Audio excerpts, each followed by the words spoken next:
Alright. Sorry, I had to get my vlog stick in case we go creeping. Alright. What? My sister's at Hard Rock.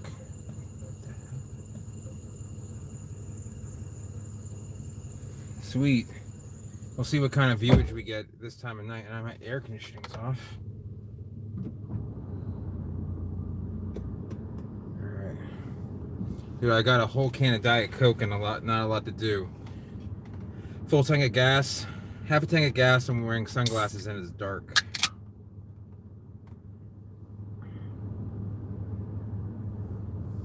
I don't think it's going to end up raining here.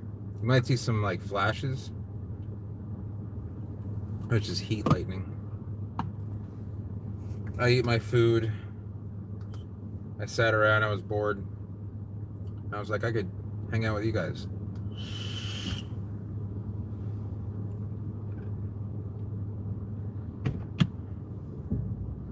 Hopefully get a few more viewers.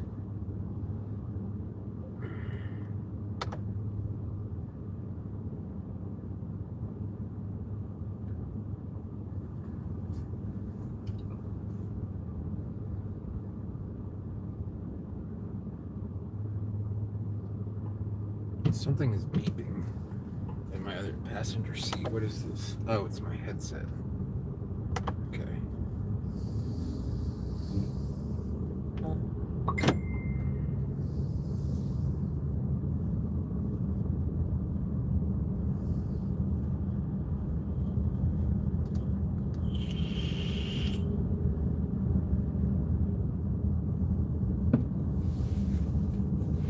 I'm not sure exactly where we're going, but it'll probably end at Wawa.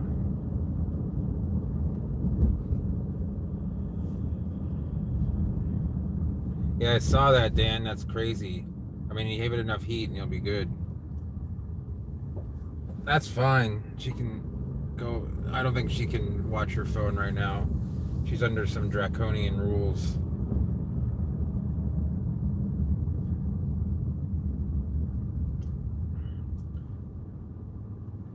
She was kidnapped and taken to Orlando. Boy. Can you guys hear that when I get alerts?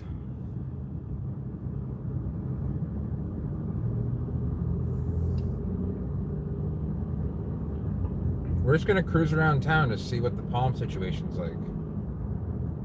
Sorry guys, let me see if I can't turn that down actually. Alright. I put it down to a vibrate. Hopefully that'll stop it.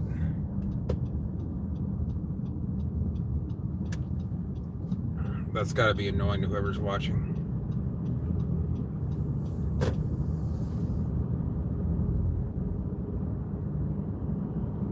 Let's go downtown Charlie Brown.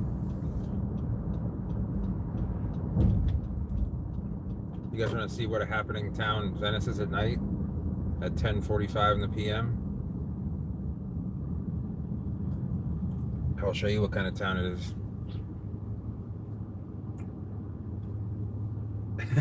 I'm sorry. My sister is Alan's best friend, my sister's boyfriend. His best friend's birthday, and they told me they were at Hard Rock, which is a casino in Tampa. And I know that my sister doesn't really gamble. I mean, she's been to Vegas, but she doesn't really go there for the gambling. They'll gamble a little bit, but I don't know what his friend's doing there. There's a couple degenerates in there that probably are gonna be up to no good.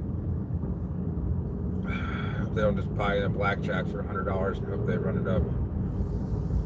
I'm the gambler in the family.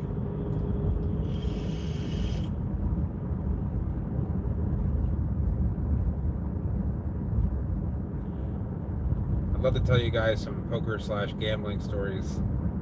I don't know if it's really fit for YouTube though.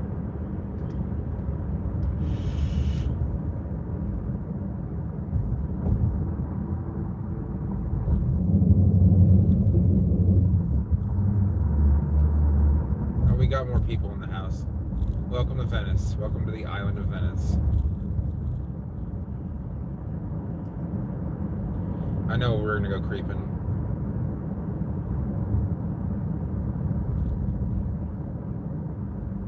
Oh, that Canary Island date is dead. Dead. Probably Fusarium wilt.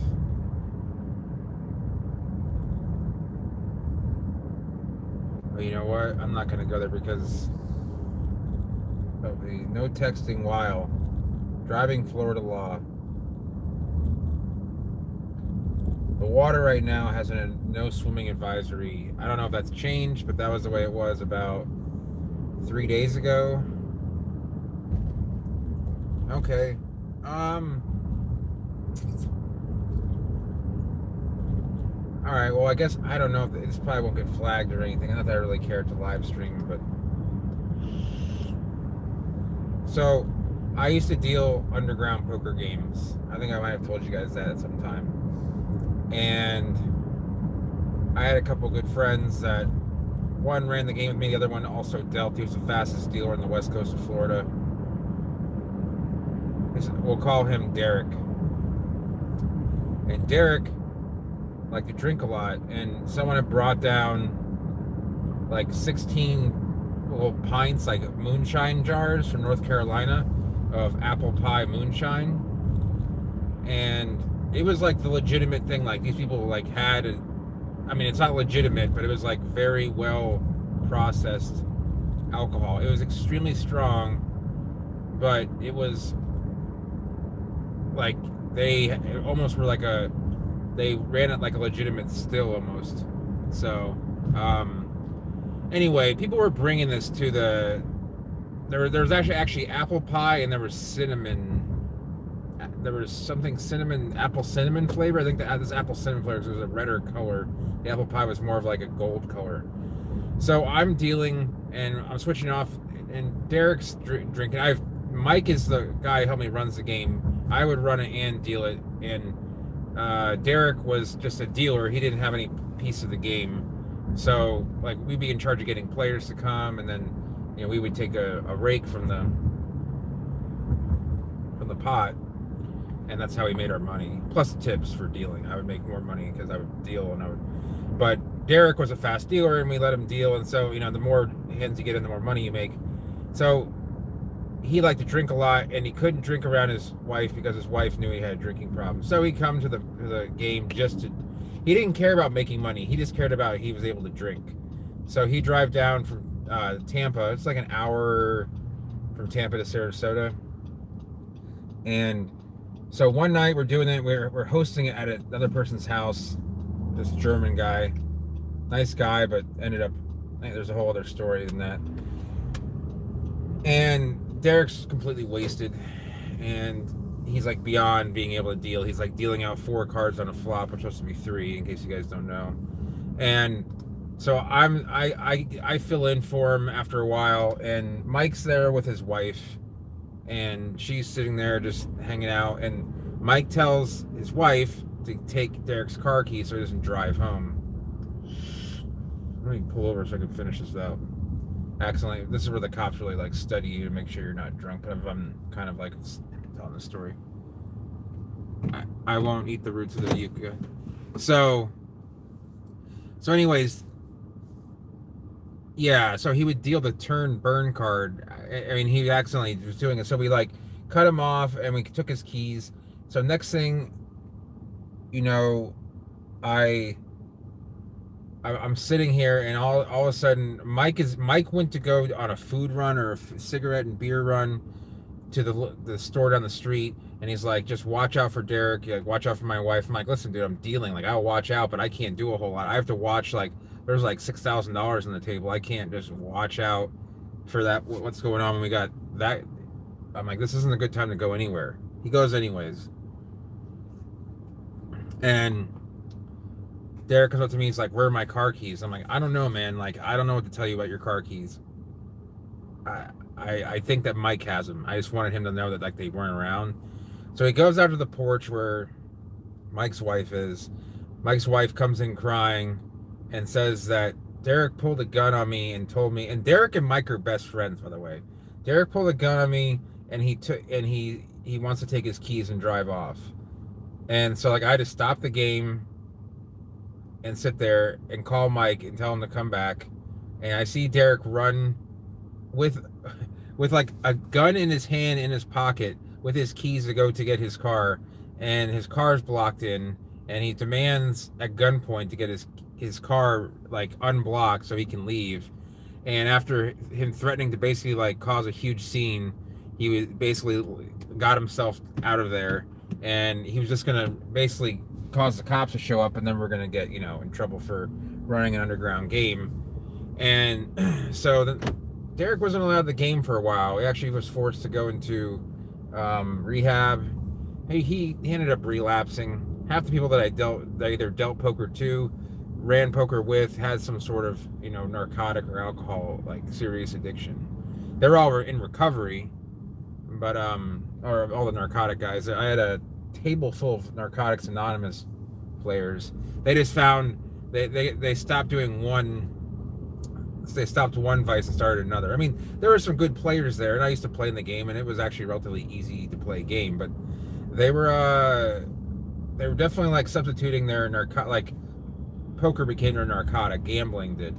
So because they definitely weren't playing very well.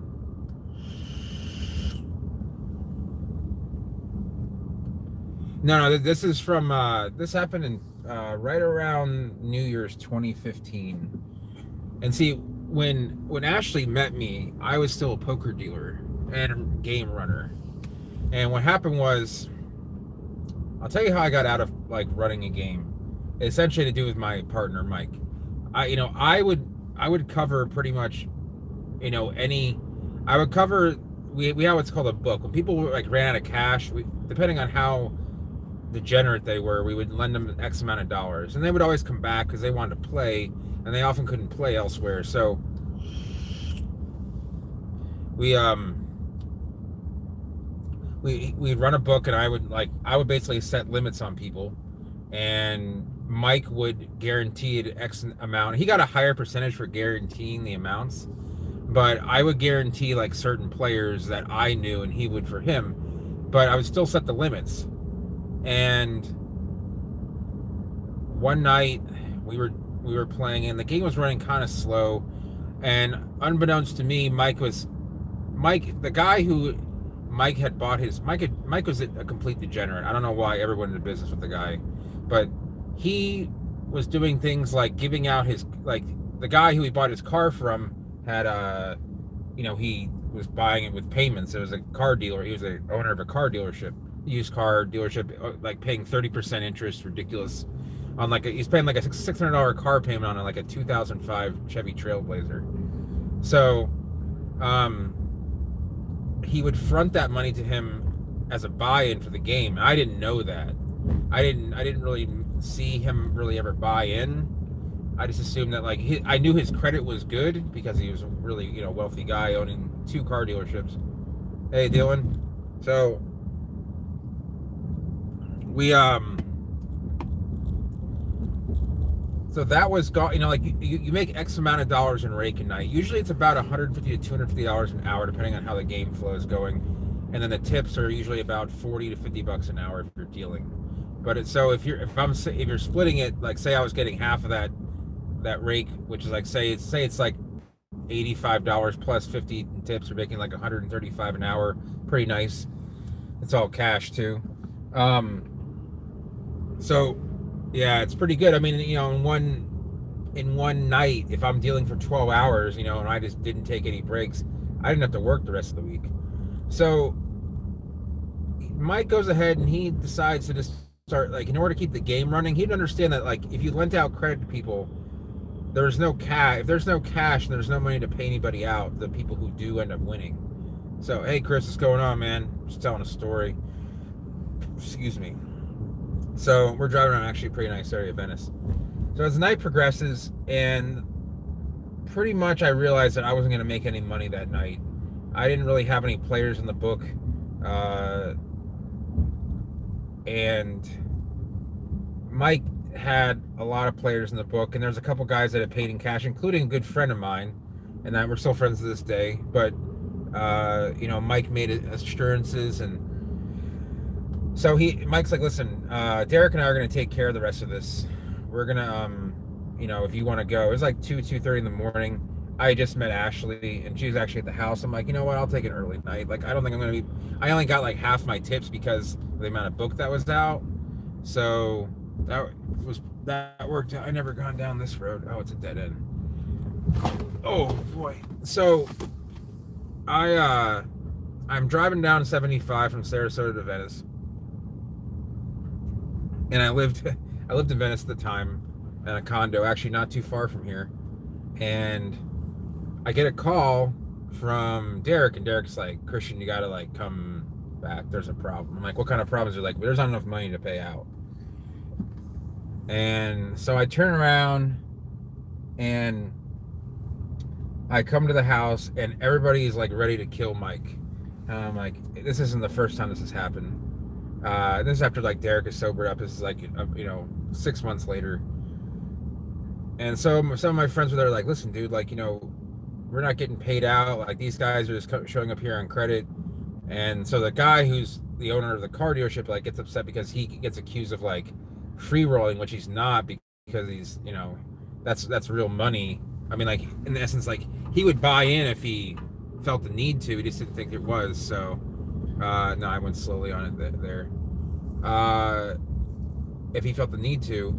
So like he's getting all pissed off, and I'm like, Mike, like, what how much money do you owe these people? He's like, well, I'm short like $1,800. I'm like, well, I'm not going to cover that for your friends. Like, you have an agreement with these people. I don't have an agreement with them. If I lend the money out, like, I don't know if I'm getting paid back, because I don't, like, they don't know me well enough to care enough to pay me back, and I don't have to want to go chasing down the money. The worst people the people who tend to pay back the worst, in my experience, are people who can afford it, like, no problem. They just don't seem to care that you, like, are asking for the money. And so it's quite annoying. So anyway, I'm like, listen, dude, I'll give you all the money that I made tonight. It's only fair. I'm not going to walk away from money from a game while other people don't. So between, like, half my tips was like $300 or $400. I'm like, you can spread that out the way you want. It's up to me. But, like, as far as I'm concerned, you got to fix this, or like the game's just gone. So the guy who owned the house was pretty pissed about it too, because like this is all going down in his house at like 3-4 in the morning. And then Mike decided to go ahead and get offers to sell the games to other people that were owed money, and he just did it kind of without asking me. And I was like, the host didn't want to take on my offer, so basically I just was like, okay. So I would deal for other games in Venice, but I didn't really ever run a game. But for about 1.5 years, we ran a pretty good game. When I brought Mike in is when things started to get shady, but the problem is Mike knew everybody. So sweet. It looks like there's a 666 raindrops and a hurricane, and then a tornado also on the way. It sounds pretty dangerous. So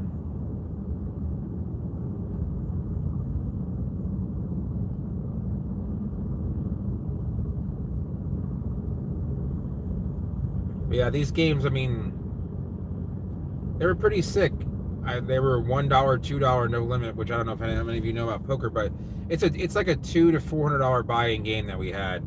Sometimes 2 to 5, but after 10 o'clock, it was match the stack, which is basically you can buy this for as much as the largest stack on the table. So if someone had $2,000 on the table, you could buy it for 2. And I once dealt a $4,000 hand at 1-2, which is like an insane amount of big. It compared to the stakes, it's like a ridiculous amount of money. It was just totally obscene. So it's pretty crazy that happened. It was a fun time in my life, but I could never do that again. A mini storm. We didn't get any storm. What is this? See this flashing? What's that all about? Is that a crosswalk? It must be.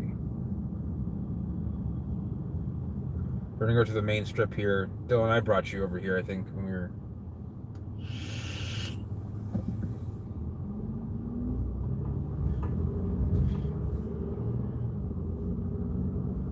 Yeah, it's hard to explain unless you like play poker regularly. It's kind of hard to really like understand it completely. But it's just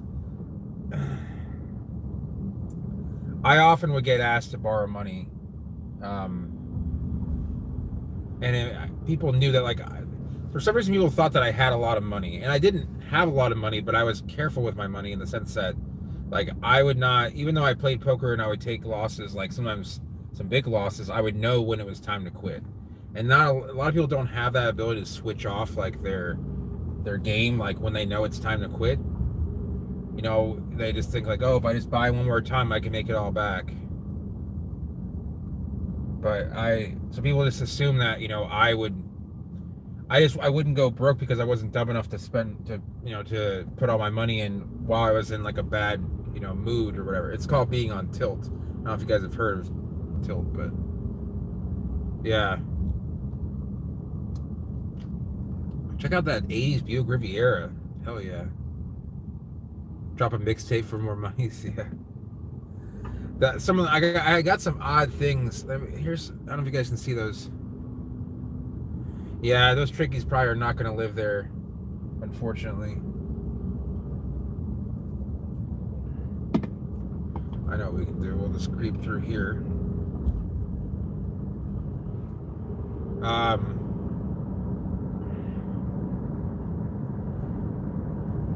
had people offer me, a bicycle in return to buy into the game. Firearms, jewelry. I mean, a ton of promises of different things, which people offered me drugs, which I would never take because I don't have any interest in that. Mike would take it though. Well, certain very legal drugs now than say nothing dangerous. Let's just put it that way. I don't know if you guys wanted to hear all this, but someone asked about it.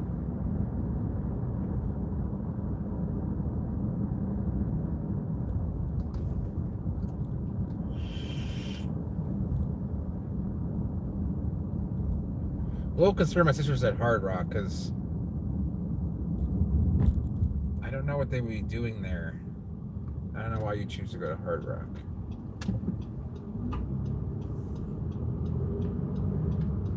Usually police all around here.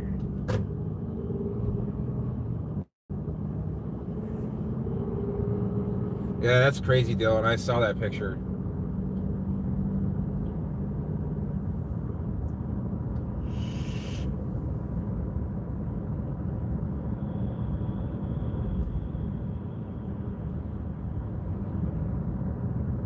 Right turn only.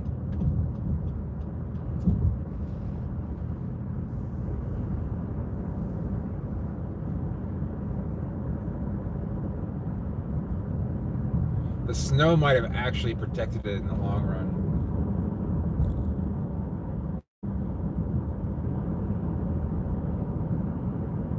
I'm trying to think where we could go. Oh, you know what? We're gonna do a little bit of creeping here. We're gonna go by. Oh, we can't even get through there. What is going on? Is that really barricaded like that? Oh no, okay. They're putting up these new barricade things, and it makes it very it feels like you're on a very unfriendly road. I don't know if you guys can see these these cement walls. Makes it really hard to make stuff like U-turns. I mean, it doesn't make it that hard, but I don't know if that's just temporary. It doesn't look temporary, but it's like keeping people from just running off the road. There's a Honda. This is where I bought my. Right to the right here is the Honda dealership. There's brand new Hondas just hanging out here. This is actually a bar back here. It's kind of shady, but the drinks are cheap and they pour them really well.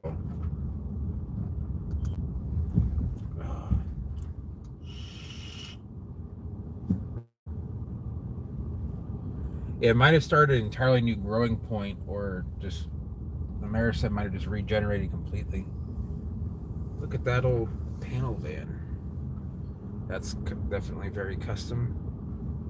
I used to know some of the cars here. This is over 10 years ago. This place it's called the Outlook. It used to be a raging place to go hang out. Now it's just like it's a local place. I mean, it's not bad. Hey Dan, if you go out to a bar in Australia, can you smoke in the bar at all? I'm guessing no. I'm just wondering. Yeah, it's very jungly and like backwoods. That place used to be called the Outlet because it was overlooking the intercoastal over where we went over the bridge, but they moved because they started building condominiums there. Yeah, it's state by state here. I don't know. It's probably, I'm guessing it's province by province or state. I don't know if they call them provinces or state in Australia.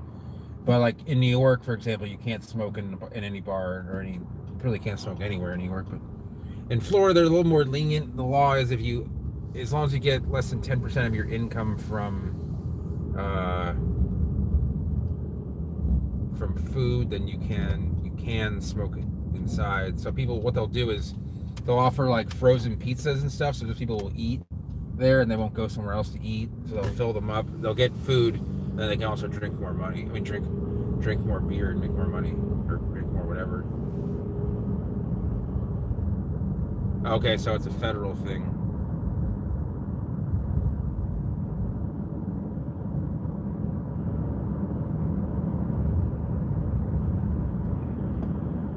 The Toyota dealership. This is kind of like dealership bro.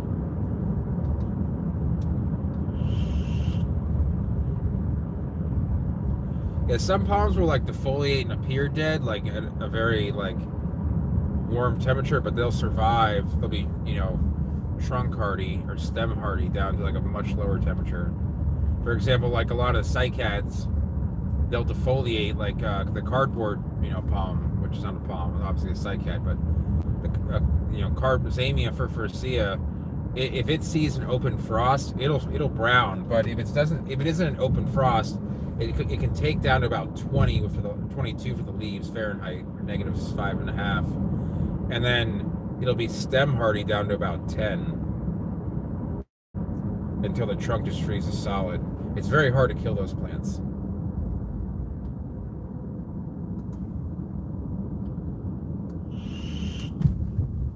Oh, nice.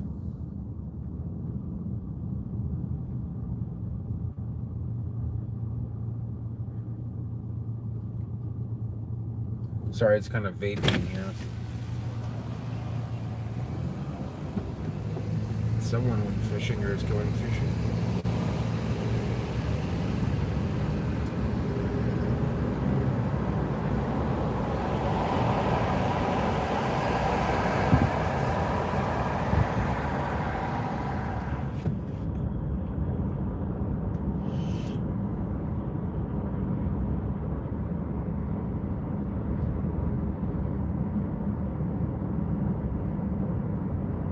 Yeah, that is pretty insane when you show me that picture. A picture tells, it says 1,000 words, however that saying goes.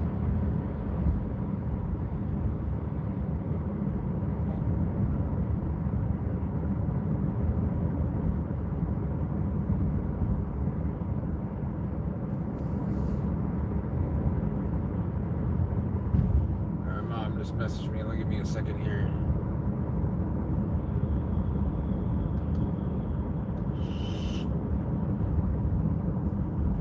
Yeah, I can't imagine in that kind of heat smoking. I mean, because I used to smoke, and I know like if it's really hot out and you're smoking, like it just makes the situation even worse. It dehydrates you, it raises your heart rate. Uh, Not that vaping obviously is better for like your lung situation, but the nicotine is still there.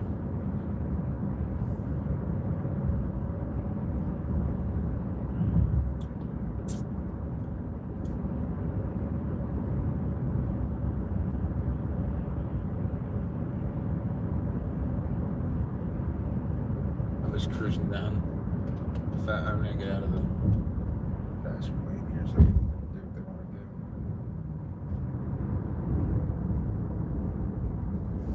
That's always a good thing.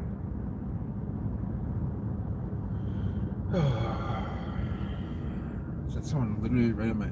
Okay.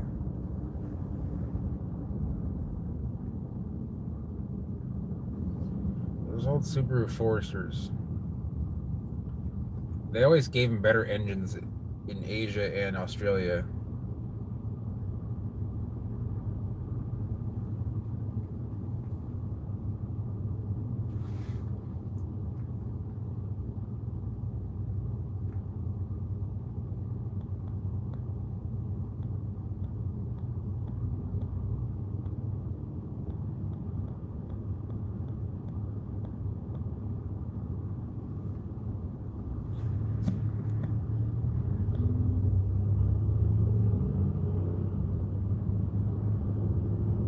There's a lot of people on the road for Saturday night in the middle of summer.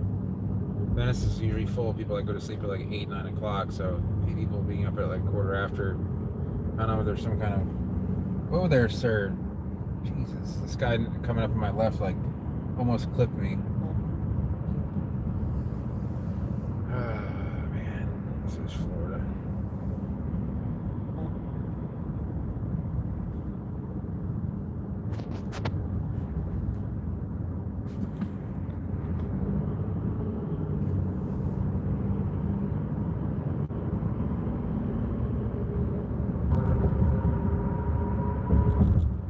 I'm pretty sure the guy to the left here in the Audi convertible is impaired.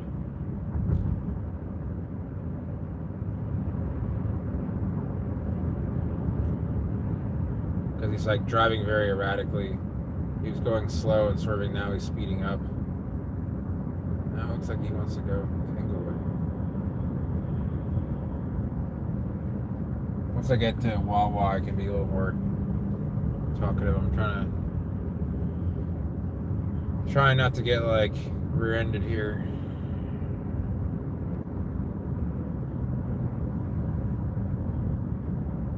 Yeah, I was just saying goodnight to my mom at that stoplight.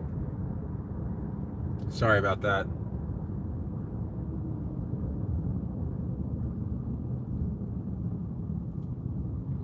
I remember back in the days before like Facebook, people were posting growing stuff in Chicago.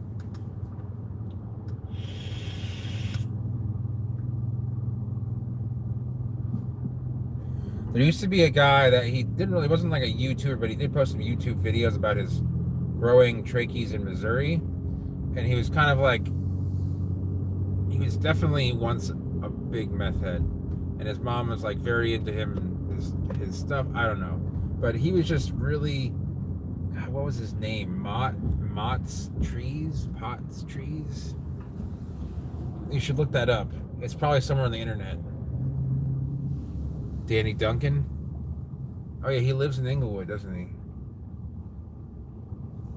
This is where all the cool people hang out this time of the eve. Let's park right in front of the cashier.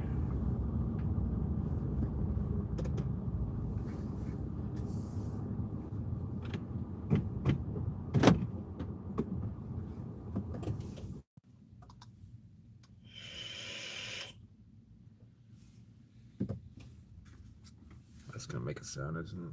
No. There we go.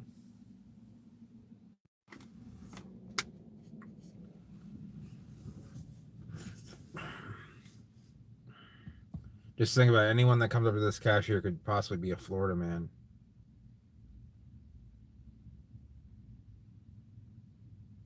What are we buying here? We got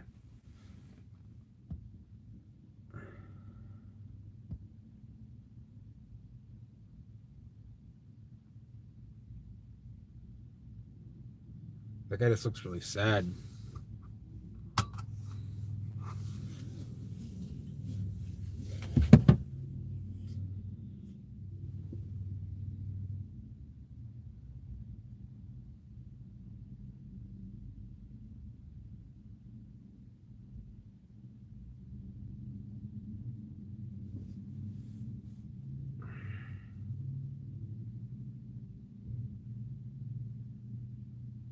Ellie looks like she just got home from the airport. She's out late, didn't know where to get some food, popped by Wawa, and look, she's got a whole freaking 3-course meal there.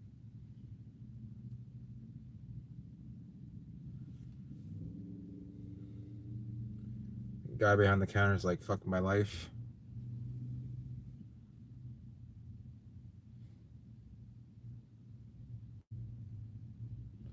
Should I get an apple fritter or not?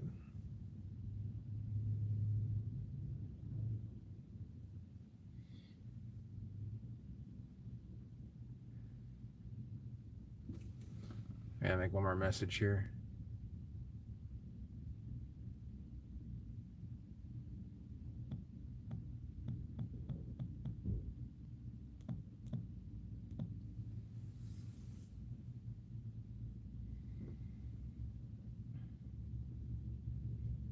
There's a lot of interesting characters here. There's a lady in the passenger seat of this Toyota next to me with a Chihuahua. She looks like she's half asleep. Yeah. Guava turnovers. The guava, the cheese and the turnovers had the texture that was so nasty. It was like Boston cream, but it tasted like cream cheese. It was a little bit awkward. They call snuff in Florida. Hey Jake, what's going on? All right, I want to go in here. You guys can cover me. Oh, that's not what I want.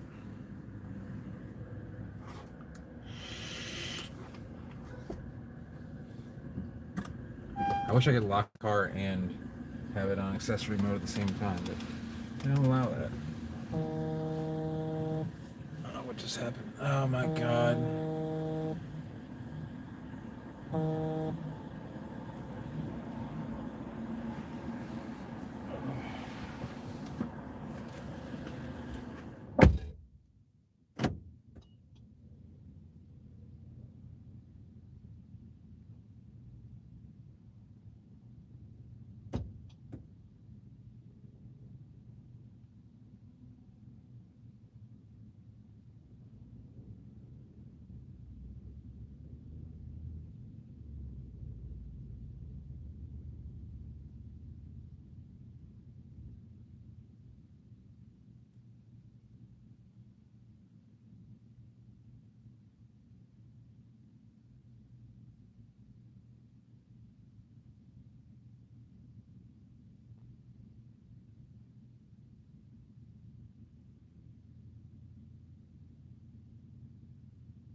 All right, guys. Give me one sec. I just need to let Ashley know that I cannot.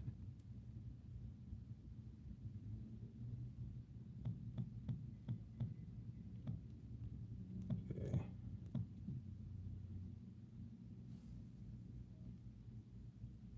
Oh yeah, I don't really like watching people dip either. I don't blame you. Oh, the great leader. Hold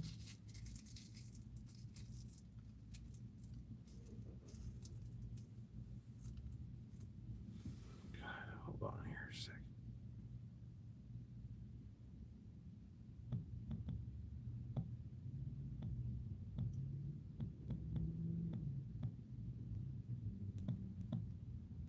All right. Yeah, sorry about that. I know that's not very appetizing to listen to.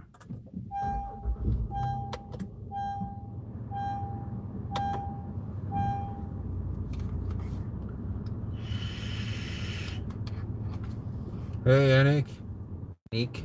Is it Anik?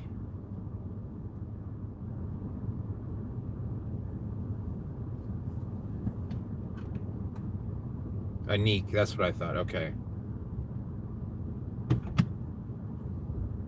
Very cool. I was hoping this would be more European friendly as it is. I mean, it's five something in the morning in Europe, but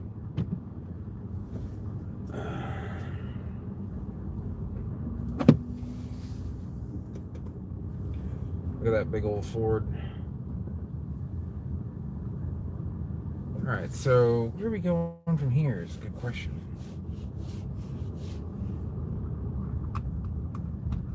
The key to driving around in Florida at night is you don't want to look sketchy or do anything. You just get pulled over for no reason.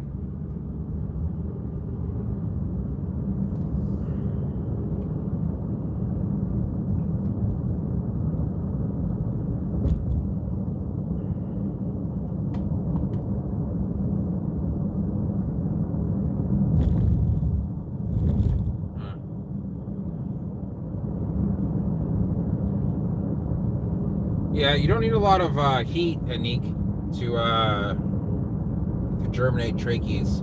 Maybe like 25 Celsius.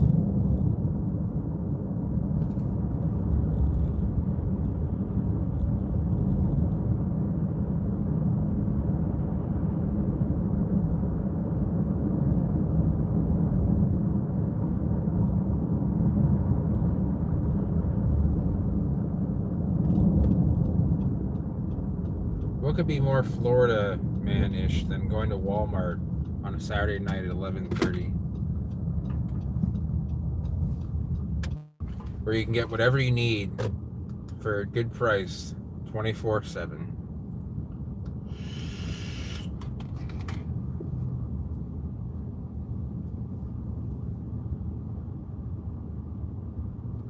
Really isn't really a whole lot of people here either.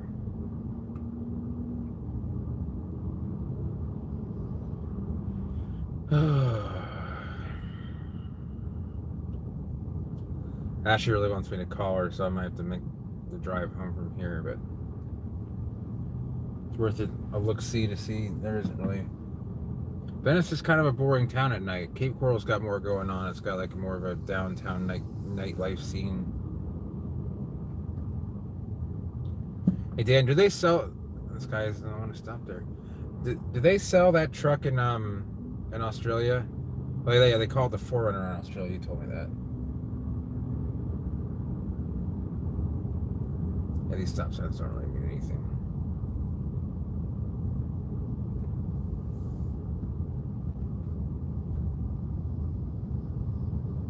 Yeah, and they'll be fine at that temperature too, Jake.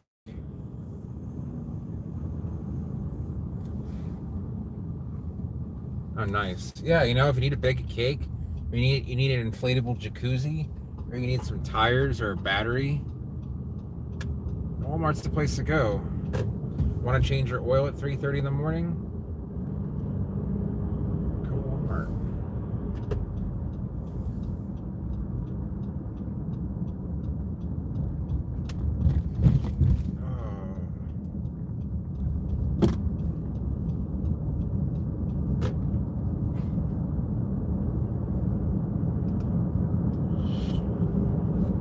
Yeah, we have the Ford Explorer here. Dan, you asking me if we have the Ford Explorers over here? It's probably one of the most best-selling vehicles here. All the cops use them, so they have a huge backing.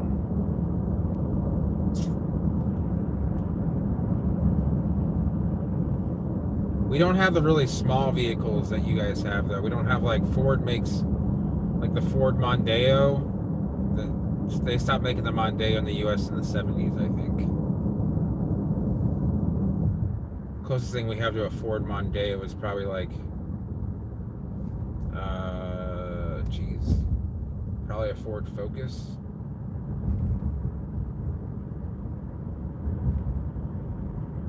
There really isn't much between the Focus and the Taurus. I don't know if there's anything in between the two.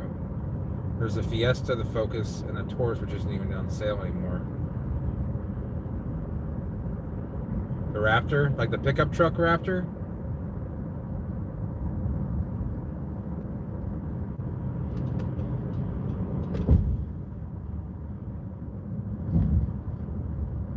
Yeah, those are really cool trucks. They handle pretty well as well. I mean, they're just overall like a well-built vehicle.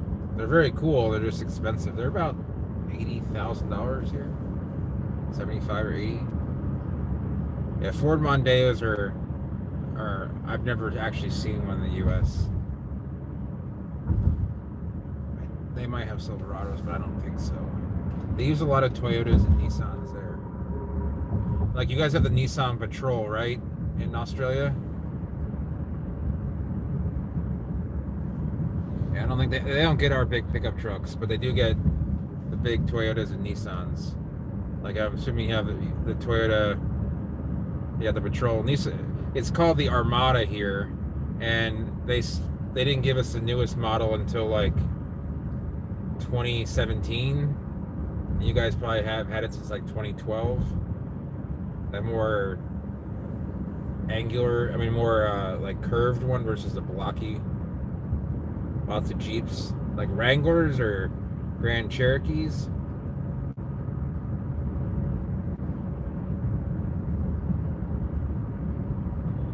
And Zach would know better.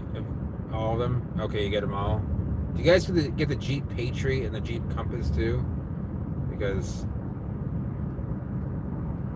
those are more like Fiat vehicles than they are. Okay. And I test drove a Jeep Renegade. It wasn't really my thing. And I realized it was actually a Fiat 500X with a different body. Then I was like, nah, I can't do this.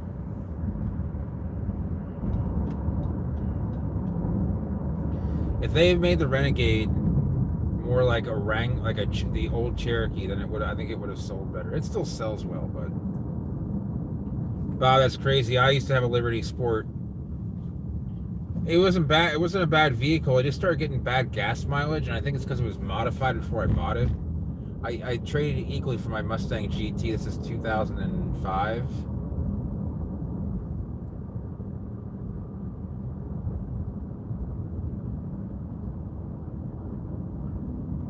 I gave it to my sister when I bought a Tacoma, which is what they call a Helix in Australia.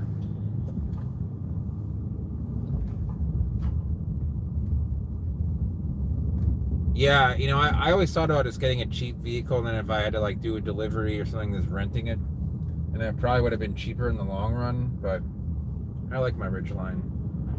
It's not exactly a pickup truck, and it's not really an SUV.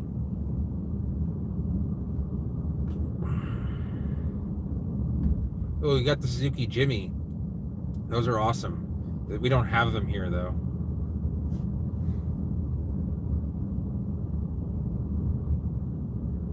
We'll do a little wrap around neighborhood. I thought my sister was gonna get home by midnight, and that's just not gonna happen.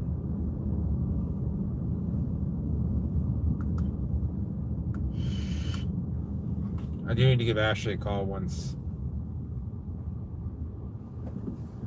we get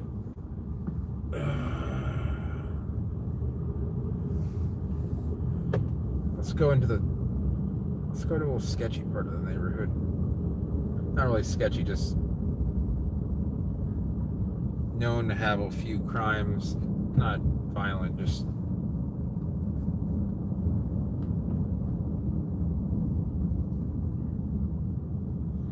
that's just the road I'm looking for. Alright, so when I get back home I have to give Ashley a call because okay, see you later, Dylan.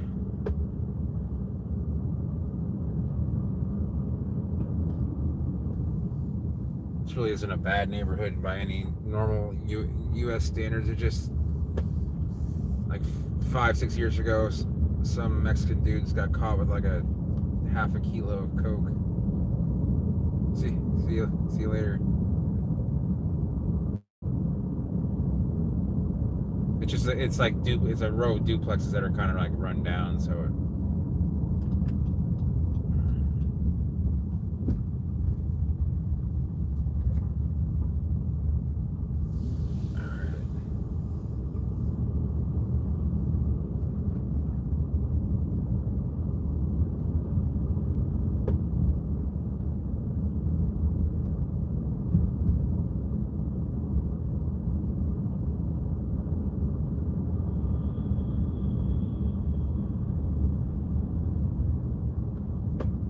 all right, guys. So I'm gonna be heading home now. I'm gonna heading into the driveway. Ashley has like these weird windows in which she can call, and hopefully she still take a phone call. So I'm gonna get going relatively soon here, or as in right now, sort of thing. All right, you guys. Hope you guys had some fun here. I know it's not the exciting thing. There isn't a whole lot going on in Venice, but I tried to give you guys a little insight there. No problem. All right, Jake and Dan and Zach and Bob and Anik, thanks for watching.